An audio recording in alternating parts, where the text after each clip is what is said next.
Very good afternoon, everyone. This is Dr. Sanket Charkha from Sinhagad Institute's Savitribai Phule, Pune University. We are starting with the subject of economic analysis of business decision, in which in the first chapter you have seen, or in my previous lectures, I have explained you about what is economics, the term of micro and macroeconomics, managerial economics. In the second chapter, we have seen the concept of law of demand, and in the third chapter, we have seen the concept of law of supply. Fourth chapter, we have started with the concept of types of market that are into existence and the different types of differentiations of market. So this particular slide here in this presentation, which are wherein the markets are divided into two types, perfect market and imperfect market. Imperfect market again divided into four types: monopoly, monopolistic, oligopoly, and duopoly. Moving ahead, we have started with the concept, we have completed what is monopoly, what is duopoly, what is oligopoly. Now we are on the concept of pricing policy. So we have also seen what are the various objectives of pricing policy with respect to profit maximization, profit optimization, price stabilization, facing competitive situation, maintain the market share, capture the wide market, enter into new markets, deep penetration into the market, achieving the targeted returns, and lastly, the ability to pay. Now, today's lecture will be focusing on what are the various concepts or the determinants of pricing. So, on what factors or on what basis the price of a certain commodity is been decided. Now, factors determining the prices, there are major essential factors for the for the determination of pricing are two factors. The first factor is the internal factors and second is the external factors. So, based on those two factors, we have to determine what price has been regulated or consumed, or it has been defined or identified in a market situation. So based on this consideration, we identify a particular price, and the price is been set for a particular product or a certain commodity. First is, now let's look at the internal factors that are into existence. Organizational factors. So with respect to certain organization, how organization has been functioning, how it has been regulated, controlled, governed, all these factors impact about what a price has to be set for an organization. Whether the organization is a small scale, medium scale, large scale, what is their manufacturing activity, what is their production capacity, and so on. So all these factors are needed to be considered, and then only we can identify or determine about what are the various factors or in what way the price of a commodity is to be decided. Second is the concept of marketing mix. Now, marketing mix comprises of the either 4 or either 7 participants of a marketing, which is either 4P or 7Ps of marketing. The 4Ps of marketing specifically focusing on product, price, place, and promotion, and the extended Ps, that is people, process, and physical evidences. So in this way, in what way the components are into existence. That is, first thing, now when we say that pricing policy with respect to marketing, the 4Ps that are specifically you are focusing on product, price, place, and promotion. Product in the sense what actually your product is and what you are going to offer to a consumer. Price is a consideration about whichever product that you are providing, whether it is a daily consumable, whether it is a daily fast moving goods, which type of goods commodity, whether it is a luxurious, and so on. So there are different types of products or goods into existence. So which product you are offering, and based on the offering that you are provided, what price is to be set. Next, third perspective is the product, price, place. The place perspective specifically focuses on the distribution chain. That is, how your product is to be able to reach from a manufacturer to an ultimate end user or the end consumer. The distribution chain specifically focuses on the concept of the positioning of manufacturer, wholesaler, dealer, retailer, and ultimately the consumer, the end user, or the product who is been actually used by a certain consumer. So in this way, the product is being reached to a consumer, and this forms the participation or the composition of the distribution chain, which is the part of place.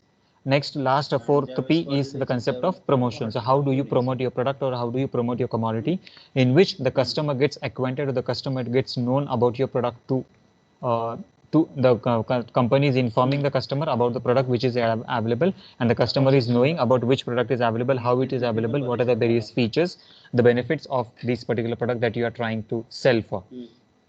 So here in this case, the concept of marketing mix also plays an important role, and it has to be identified about in what perspectives the combination of all the 4Ps, that is product, price, place, and promotion, is to be identified, and it has been offered to sell for a consumer. So at every stage, the pricing category is completely different, and at every determination point of time, the pricing strategy keeps on changing. Whether there is a change in raw material, whether there is a change in the advertisement budget, administrative budget, marketing budget, sales and distribution budget, change in the wholesaler, retailer, dealer requirement, or the margin or the proportion that you have to set, all stages is to be determined, and then only the factors for pricing is to be ascertained. Next thing is the product differentiation. What makes your product different from others? So in this case, it is closely related with the concept of competitor analysis. So competitor analysis we have to do in the concept now here. What do you see as the part of an product differentiation? It is comes under the internal factors, but as an external factors, you have another perspective which is called as an competition. So here in this case, it is always closely and simultaneously related with respect to the internal and external factors with respect to how your product is different from others. So your product also has to be differentiated. It has to be in a different position about the consideration and in what way you treat or you offer your customer offer the customers a product which is already available or existing into a market perspective. So the product differentiation also plays an simultaneous important role. Now next comes the cost of product. The cost of product specifically focuses on how your costing is been determined or how it has been set. Now costing, first thing that you need to identify is what is the concept of prime cost. The prime cost specifically focuses on direct material, direct labor and overheads, which is specifically the direct overheads that are into existence. When you consider the prime cost, then comes the administrative cost, selling and distribution cost, factory cost, administrative cost and so on. So these are the different types of costs that have been associated, and lastly comes the total cost of a certain product. After the total cost of a product is it has been identified or it has been determined, then we come to a certain conclusion for a profit margin. So based on the profit margin that has been set, which is for the individual manufacturer, wholesaler, dealer, retailer, and lastly for the end consumer, you have to identify what will be the maximum selling price, that is MRP or maximum retail price for a particular product or a certain commodity, which will be offered to sell for a consumer or a customer.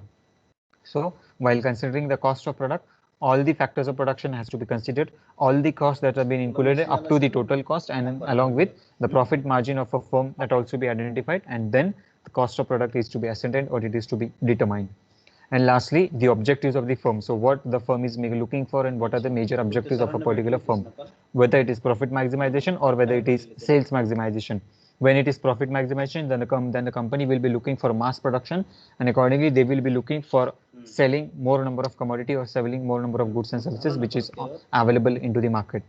But when we say that there is wealth maximization, then the company will be providing the qualitative goods, and accordingly the goods which are affordable to the consumer, the goods are which beneficial to the consumers, and accordingly how one customer will refer your product or refer your commodity to certain other customers, that is by the word of mouth, how your wealth of a particular company increases, your market share percentage increases, then in this case the objectives of the firm can be maximized, it can be obtained or it is achieved. So these are the various internal factors based on which the pricing of a certain commodity is been decided and it is been set. Next thing we have is the concept of external factors. Now external factors, first thing is the concept of demand. So how the demand is been regulated into a market position, that is whether it is a direct demand, whether it is a derived demand, whether it's a elastic, inelastic, perfectly inelastic, unitary elastic, and so on. So which type of demand is there? Now whenever we say that demand is into existence, always it will be followed with a concept of elasticity, that is change in demand. So either sometimes there may be an increase, sometimes there may be a decrease. Either demand curve may have an extension, either demand curve may have contraction, and all these factors have been considered when a demand for a certain commodity is to be decided. And unless and until there is a demand from the for your product from the consumer itself, we cannot say that the product is being sold out into a market. So first thing, the consumer must demand your product, and then only the seller should be, then the only seller must come forward for selling your product or selling your commodity. Now, for example, I went to a particular shop and I specifically say that okay, I want to purchase good day basis, I want to purchase certain clothes, chemicals, goods, services, and articles. So what the consumer call? What do we usually do? We demand the certain products or we demand a certain commodity. Now at this stage, if a certain product or commodity is not available, then what is the concern? We switch to a certain another product. That is, I have asked for a good day biscuit, but if good day stock of good day is not available, then what will I do? I will switch my consumption pattern from one product to another product. Then I will purchase either Marie, I will purchase another Oreo, I will purchase Britannia, and so on. So different brands I start to explore. So in this way, based on the demand, what customer is demanding, based on the demand, if the demand increases, then accordingly the quantity supplied also has to be increased, and accordingly the pricing has to be set for your commodity. So what we have seen in terms of the law of demand, that is in my yesterday's or the previous lectures also, I have explained you about how the changes in the demand policy has been undertaken. Demand policy majorly focuses on two factors, that is the factor of pricing and factors of quantity demanded. So as the price decreases, the amount of quantity demanded increases, and so on, vice versa. So always demand curve is a downward sloping curve. Next concern is the second factor is the concept of competition. Competition which specifically focuses on the concept of product differentiation. So what are the number of competitors available for your product into the market origination or the market conception? If your product is a single product which is offered for a sale, then accordingly you are in a monopoly market. If there are several number of participants or the several number of sellers which are very small in number, then your product falls in monopolistic or it forms in oligopoly. If your product is only have one product and but it is having different varieties or different ranges, then you can say that it is having a duopoly market. And lastly, if there are several number of sellers into the market and several number of buyers also, wherein there can be large number of people who can be purchasing or selling the commodity, who can be offering the demand for your product, or they can be supplying the commodity, then we can say that it is a perfect competitive market. So you have to identify as the external factor whether the market is perfect or whether the market is imperfect. Now, if the market is imperfect, then which type of market situation is into existence? Whether it is monopoly, duopoly, monopolistic, oligopoly, which type of market competition is into existence?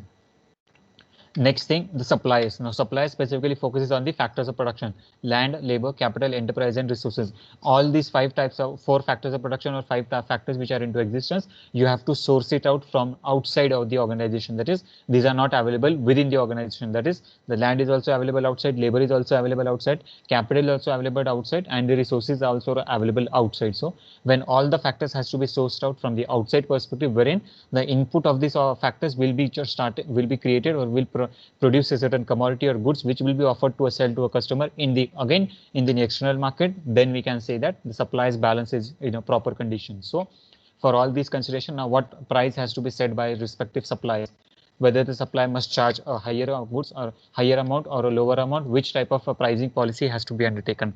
Then next perspective we have is the consideration with respect to the pricing strategy that you are taking for, whether the product, whether the supplier is providing you a certain goods at par, at premium, or at a discount. So if the discount has to be provided, then what rate of discount is to be taken? If the product is supplied at par, that is at the equal price, then what price has to be charged? If the product is a regular purchase or a frequent purchase product or a certain commodity, if the product is perishable, non-perishable, which type of product you are purchasing for, based on those consideration, based on these determinants, the price of a certain commodity. Now, this particular price of a certain commodity is always focusing on the raw material. When the manufacturing activity has been undertaken, when all the internal factors have been satisfied and they are fulfilled, then your actual cost of product comes into existence, and the pricing policy with respect to the selling price comes into existence. Next thing is the consideration of economic conditions. The economic conditions specifically focuses with respect to the economy that you are ruling for. Now, when you say that you are selling a certain commodity in India, then accordingly, or in a particular Pune, or in Maharashtra, or in Delhi, or in West Bengal, and so on, then accordingly they are looking at the economic condition of a particular state or a particular country. So how the country is growing, what are the various factors in which the demand and supply forces are into existence, how is the income level of a particular people, what is the rate of GDP, that is a gross domestic product, how it has been increasing, what is the inflation rate, what is the deflation rate, what is the purchasing power parity approach that is into existence. All these factors has to be considered based on the economic conditions, and then we have to decide about what factors can be identified or what factors can be determined. So based on the economic conditions, the price of a certain commodity has to be set. Now, economic conditions, there are certain product or certain commodity wherein you see that the price of a certain goods are being set by the government itself. That is, for example, if you want to purchase wheat, dal, sugar, pulses, rices, and major focus on the contribution of sugar.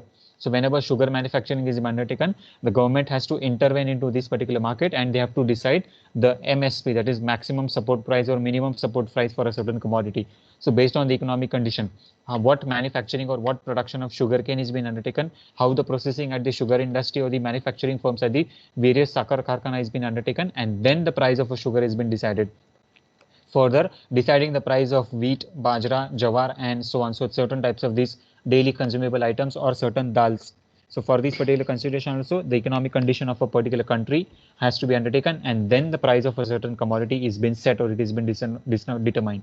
So these are the various external factors wherein there is no role or there is no control of the company or a certain organization or a particular firm or a particular industry for setting a price of a certain commodity. The government comes forward, the government intervenes in this particular market, and accordingly they set a price for a certain commodity or for a certain goods.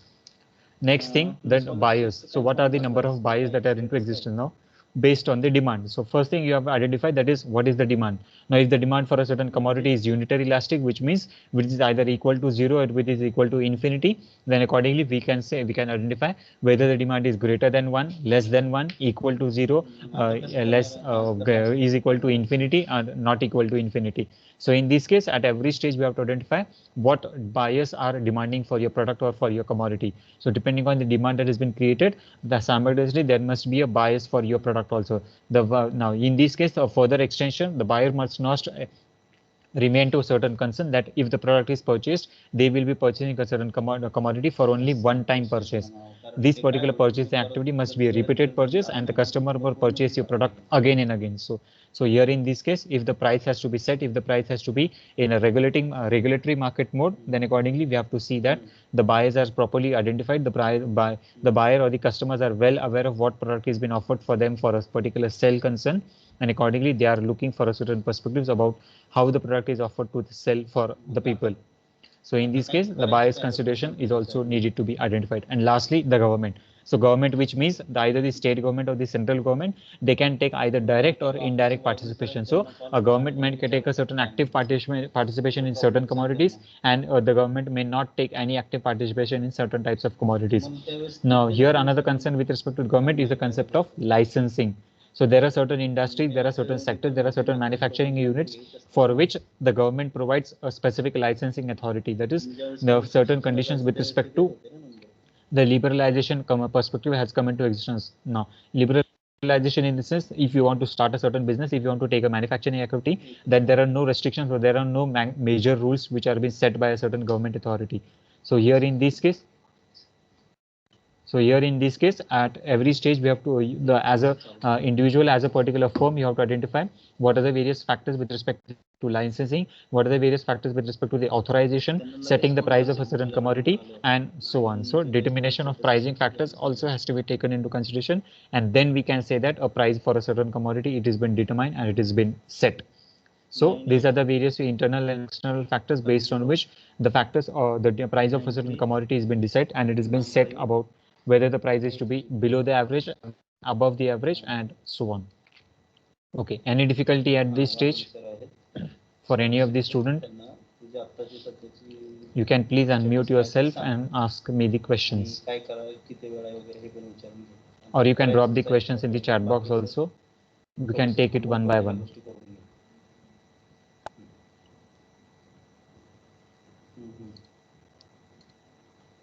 नाही ना, पण ते कसं DT ऐकत नाही ना, असं नाही.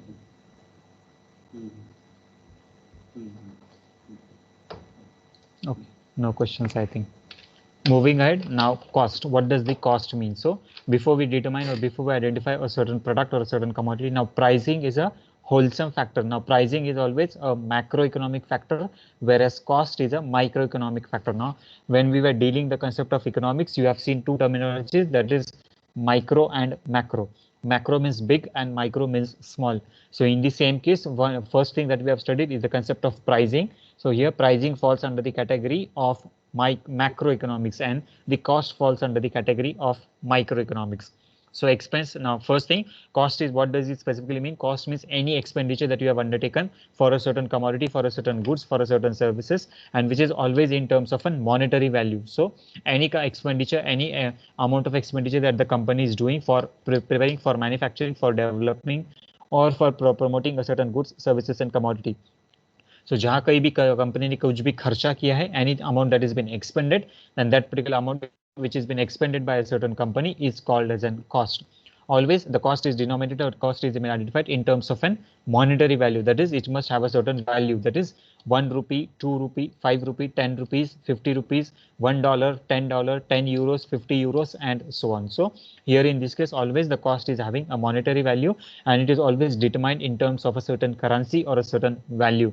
So a particular value must be associated, and then that particular value must be paid by one person to another person. That is, if you want to purchase plastic or if you want to purchase a bottle, then what you are doing, you are paying a certain amount of money to that particular person, the particular vendor. Now, whenever a particular retailer that you went to a particular shop and accordingly you have asked a mineral water bottle. Now, when we say that we want to purchase mineral water bottle, what do we are expecting? That a particular bottle must be provided, a cap must be provided, the bottle must be sealed, and accordingly the bottle must be filled with water. So what are here components? There are 4 components available with us. That is, first is the bottle, second is the cap, fourth is the seal, and lastly we have the mineral water which has been filled into that particular bottle. So every component is having its respective own value. That is, the plastic which has been used for preparing that particular bottle, it is having a different value. The plastic which has been used for manufacturing of cap, it is having a different value. The plastic which has been used for covering or making the bottle very decorative, pasting a certain poster or sealing or tagging that particular bottle, that particular costing is different. And lastly, the water that you are filling in that particular bottle is always purified. It has been processed properly, and then it has been filled into that particular bottle. So it is also having a different value. When all these values come together, that when all these costs come together, then we can say that the price of a water bottle is 20 rupees. That is mineral water that you are purchasing outside. So here in this case, value of money paid, and what value we are paying a certain value for an individual product or individual commodity, which is a combination of several products or several commodities. So what are the several products? The first product is the bottle, second is the cap, third is the packaging, and lastly fourth is the actual water that has been filled into a particular bottle. So in this way, the value, we are paying a certain value, we are paying a certain individual cost in a together or in a wholesome base on for a certain product or for a certain commodity. It is paid to get in something, that is goods and service. So always why we are doing or why we are expending a certain cost, so that we can get or we have to get a certain amount or certain goods or service in return. So whenever I say I have given 50 rupees to a certain person, what am I doing? I am expecting a certain amount of money in return from that particular person. If I pay a certain 10,000 rupees to a certain person, then in return, if I'm going to purchase certain goods in a particular mall, then if I paid him 10,000 rupees, in return, I'm expecting my desired amount of goods or the desired amount of commodity or services, whichever I have ordered for. So in this case, always it is extended for a certain amount or for certain goods or a certain service, which you are getting in a return perspective. Now the definition of cost. So cost is the amount of expenditure incurred on specific thing or a certain activity for the period of time. So for a specific period of time, whatever amount that you are expending, whatever amount that you are spending, that particular amount is called as a cost. Now, what is the concept of cost? The cost may be defined into 2 categories, desired cost and an actual cost. Desired cost is a particular concern wherein in this case we have to identify, we have to determine about what we are expecting. So any expectation, any desiration, any projections or any guesses that you have made with respect to what can be a cost of a certain commodity, then that particular type of cost is called as a desired cost. So before going to a certain market, what do? You prepare a certain budget, you make a certain projection sheet, and based on the projection sheet, you have identified that the cost of plastic may be 20 rupees per kg, the cost of steel may be 1000 rupees per kg, the cost of copper may be 3000 rupees per kg, the cost of gold may be rupees 10 lakhs per kg, and so on. So this is the amount of desired what you have seen for, what you have projected for. So it may be differing from the actual market situation. So the cost may be, first thing is the desired. So whenever we are desiring, whenever we are projecting, whenever we are guessing a certain cost of a certain commodity or a price of a certain commodity, then that particular type of cost is called as a desired cost. Actual cost is a particular concern wherein you have actually started for manufacturing, you have purchased the goods and services from the market or from the wholesale market, and accordingly you have started the manufacturing or process activity. Now, when we start the manufacturing activity, what do? First thing that we do is we have to identify the raw material, we have to procure the raw material, and then the processing activity of the raw material is being undertaken. So your desired processing of the desired activity, desired pricing for a certain commodity, that is for a consideration of raw material, that is of consumption of plastic. For a plastic, the desired amount of the plastic was rupees 20 per kg. Now in the actual, the plastic may be available at 18 rupees per kg or 22 rupees per kg also. So this is the difference between the desired cost and the actual cost. Desired cost is only made for the budget perspectives, and accordingly actual cost is a certain consideration which is undertaken for the calculation or your balance sheet perspectives. Now the concept of cost accounting. So cost accounting is the branch of accounting which deals with. So what does it deals with? It deals with the concept of classification, recording, allocation, summarizing, and reporting. So first thing, classification. You have to decide or you have to classify which type of cost is it. So costing is a concept. Majorly, costing is a branch of accounting, and it is further divided in terms of various classification. What are the various classification? Whether it is a prime cost, whether it is an administrative cost, whether it is a factory cost, whether it is a sales and distribution cost, whether it is a total cost, which type of cost is it? So there are different types of cost associated, whether it is a direct cost, indirect cost, and so on. So there are different types of classification of cost also, and based on this, you have to deal with which type of classification it is. Recording, in terms of recording, where do you record this particular cost or this particular transaction? Whether it will be recorded in personal account, real account, nominal account, which type of account you have to record for, whether it will be recorded in journal, whether it will be recorded in ledger, whether it will be recorded in balance sheet, whether it will be recorded in trial balance, which account you are going to record for. So all these consideration has to be taken into account, and then only we can record a certain amount of quantity or a certain amount of product that is into existence. Next thing is the allocation. Allocation is how do you allocate that particular amount of cost, that is what value you have to look for. Now this particular allocation specifically focuses on the concept of whether it is a desired cost, whether it is an actual cost. So allocation, now allocation in the sense, now for which period it has to be allocated. The period that is, now you have purchased certain commodity as on today, but this particular commodity will be used in next year. So your purchasing year is, for example, 2021, but if the product is being utilized in the year 21-22, then accordingly where allocation has to be done, in which year the allocation of the cost has to be determined or it has to be set for. Summarization, now a particular cost has to be summarized in various classification. Based on the classification, you have to summarize whether it is a short-term cost, medium-term cost, or the long-term cost. So accordingly, all the summarization activity has to be undertaken. We have to determine, we have to identify about which type of cost you are ruling for, which type of activity you are looking for, and accordingly the summary of the cost has to be prepared. Now all cost, when we are taking together, then we prepare a certain account, then we prepare a certain summary, and all the costs are being recorded with either the opening balance or closing balance of a certain consideration. Last thing, we have the concept of reporting. So reporting a certain amount of cost, which is in terms of balance sheet as a major perspective. So in terms of balance sheet, you have to identify whether cost is been recorded or it is not recorded. If it is been recorded, at which cost it is been recorded, whether it is recorded at the actual cost or the desired cost, if there are any changes in the cost factor, if there are consideration with respect to the increase or decrease in prices, and so on. So here in this case, the reporting of the particular cost also has to be identified or it has to be determined, and then we have to come to a certain conclusion about whether the cost is been reported or whether the cost is not reported. And lastly, of cost, so deals with the classification, recording, allocation, summarizing, and reporting of different types of cost which are into existence.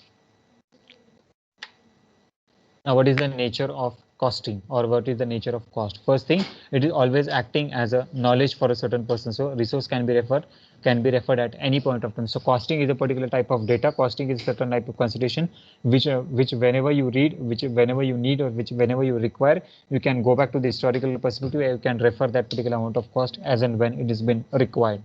So for example, a cost sheet data that has been prepared for a certain company for a specific year. Now, what every company which has been registered with the state, Indian Companies Act 1950s is what they do. They have to register, they have to maintain a proper record of all the transactions that has to be undertaken, and based on the record of transaction, what they do, they prepare the statement of account, that is the balance sheet, trading account, and profit and loss account. Now this balance sheet, statement of profit and loss account, or the account that has been prepared, it can be preserved for several number of years also. That is, today you can refer the balance sheet of 2000 era also, 2005 also, 2010 also, or 1998 also, or 1980s also, and so on. So it acts as a resource for a certain people. That is, whenever you feel that you want to refer the past record or the past data, that what price has been set at that particular time or duration, then accordingly we can see or we can identify about what cost has been set for a certain product or a certain commodity. Another concern we have is the concept of lab. The science. Now, the concept of science specifically focuses on the consideration about what testing has to be undertaken for a certain commodity. The certain commodity has to be tested in a certain laboratory perspective.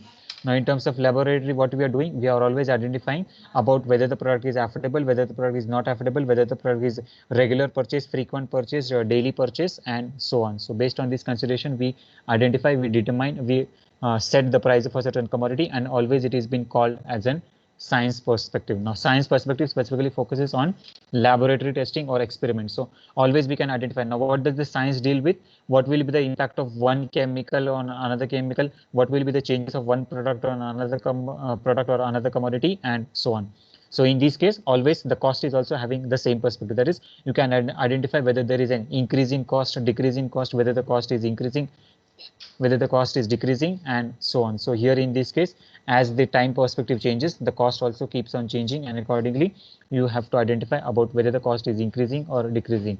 So same fashion as the scientific formulas you can apply, you can take various experiments with respect to how the changes in the product, how the changes in the commodity are being undertaken. You can come to a certain conclusion about whether the increase or decrease, extension or contraction is being undertaken over a period of time. Next thing, the concept of art as a major perspective. The concept of art specifically focuses on how do you apply a different perspectives of the perspectives of art as a major perspective. Now, art specifically focuses on the concept of whether the price has to be based on a certain skill, certain exceptions, certain projections, certain negotiations, price adjustments, and so on. So whether you want to increase the cost, whether you want to decrease the cost, whether the price has to be adjusted, whether the price has to be determined, how the adjustment of the prices has to be undertaken, all these factors have been determined, and then we can say that the nature of costing is also at the perspectives of as an art as a major perspective. So costing is all the three things, that is art, science, and profession. In terms of profession, there are various factors or various job opportunities that you can do. That is, you can treat a particular profession as you can do various activities, such as you can act as an advisor, you can work as a cost accountant, and you can work as a manager also. So this concept of pricing and costing is completely correlated, and it deals with how do you set a price for a certain commodity. Now, when we set a certain price for a certain commodity, now based on those projections, based on those considerations, we have to determine, and then the price must be affordable to a consumer. So if the price is affordable to a consumer, then he will be demanding that particular product. Then our law of demand will be fulfilled, and accordingly, the law of supply will come into existence, and the economy will be into regulating, or economy will be into circulation, wherein the product or commodity or goods will be provided for sale to a certain consumer, to a particular purchaser.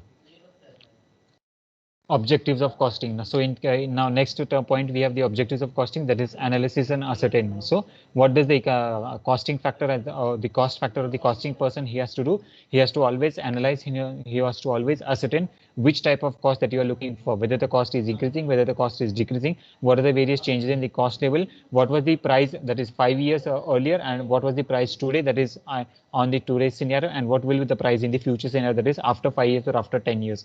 So in this way, you have to make a proper analysis about what are the changes in the general price level also. A particular wherein you see that a particular Parle-G biscuit which was available for 100 gram, earlier it was available for rupees 10, now it is available for rupees 5 also, or it can be available for rupees 15 or 20 also. What are the changes in the price level of a certain commodity? Whether the quantity has increased, whether the price has increased, whether the quantity has reduced, whether the price is reduced. What is the correlation between the price and quantity that has been demanded? Next thing, we have control on cost. So what are the various factors based on which the control on cost can be undertaken? That is, control on cost can be identified based on the consideration of market forces that are into existence. Now, the market forces always determine, always ascertain about what general price level, how it is being changing, amount of quantity demanded, changes in the factors of production, availability of resources, increase or decrease in the market or trend or scenario, a new competitor or the threat of the market situation, change in the market situation with respect to the types of market that are into existence. All these factors has to be considered, and then we can have a control over the cost. Control over the cost. Now, every period point of time, what do we do? At several stages, the government has to intervene into a particular market, and accordingly, they have to reduce their subsidies. They have to reduce their amount of benefit that is being provided. They have to reduce the amount of taxes that are being charged on the manufacturing or the supply or the distribution of the commodities, and so on. And accordingly, the cost control effective or the cost control measure can be undertaken. Then the profitability. Now, while determining the profitability of a certain firm, what we have done, first thing what we have done is we have identified what is the total cost for a certain commodity. Now, when the total cost for a certain commodity has been identified, then furthermore, we add a certain amount of profit. That is, if the total cost is rupees 8, we have to add 2 rupees of profit, and then accordingly, the selling price for a certain commodity becomes 10. So you have to identify, you have to ascertain what profitability do you need, whether the profitability that you require is 1%, 2%, 10%, 20%, 30%, and so on. So based on the ascertainment of the profitability, you have to control or you have to adjust your cost, you have to adjust your profit margin, and accordingly you have to set the selling price for a certain commodity. Selling price being usually set by a certain government or usually determined as per the competitor's policy. We have to see that all the controlling factors, that is with respect to the cost factor and with respect to the profit margin factors, are always being set in a perfect way, and accordingly a balanced situation is being undertaken. Determining the selling price. Now, in several cases, in several product or commodity, what do we have seen? The selling price has been provided, or it has been offered, or it has been set by the government authority, whether it is a state government or whether it is a central government. But in case of a commodity which are of a daily consumption or daily purpose requirement, in this case, the government does not set the certain price. The market trend or the industry or the sectoral analysis decide about what price has to be set for a certain commodity or certain goods. So in this case, we have to always determine, or we have to keep a certain objective with respect to costing about how do we determine the selling price for a certain commodity and how do we set a price for a certain commodity. As per the business policy, so according to the business policy that we are looking for, whether the company is looking for selling a low cost product or a high cost product or a customized product or a perishable, non-perishable and so on. So which type of product that you are ready to provide to a certain consumer. So based on the type of availability of a product, based on the what is the business policy of a certain firm or the organization, you have to decide, and accordingly the price of a certain commodity has to be set for. Here now here in case you have a certain example wherein the owner of this particular business, that is Tata Motors, he was having a certain organization, he was having a certain motive that the car that you have to manufacture must be available in 1 lakh rupees only.